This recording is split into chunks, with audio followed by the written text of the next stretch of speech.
2008 থেকে 9 সাল নাগাদ প্রেমে ছিলেন স্বস্তিকা আর পরমব্রত। তখন সদ্য জিতের সঙ্গে সম্পর্ক ভেঙেছে অভিনেত্রীর। দুজনের প্রেমটা ছিল প্রায় বছর দুয়েক। দাম্পত্য ভেঙে বেরিয়ে এলেও চলছে ডিভোর্সের মামলা। সেই কঠিন সময়তেই পাশে পেয়েছিলেন পরমব্রতকে। সম্প্রতি YouTube channel Straight Up with শ্রীতে পরমব্রত জানান যে ব্রেকআপ করার সিদ্ধান্ত ছিল তারই। অভিনেতা বলেন, আমাদের প্রায়শই দেখা হয়, কথা হয়। আমরা 2 বছর একসঙ্গে ছিলাম। সেই 2 বছরের মধ্যে একটা বড় সময় এমন ছিল যেটা খুব সুন্দর ছিল। সেটাকে আমি সারা জীবন সুন্দর স্মৃতি হিসেবে মনে রেখে দেব।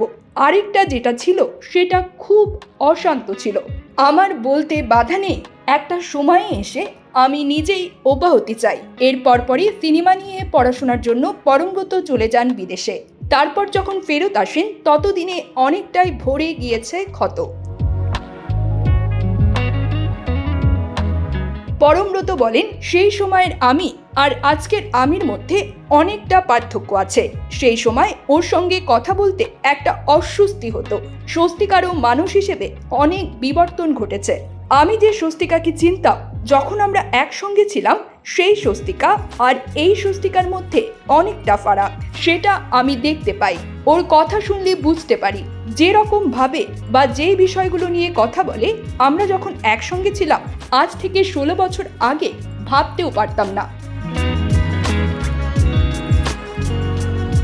এদিকে পরমব্রত চট্টোপাধ্যায় পিয়া চক্রবর্তীকে বিয়ে করেছেন। জুন মাসে আসবে তার প্রথম সন্তান। তবে স্বস্তিকা এখনো সিঙ্গেল।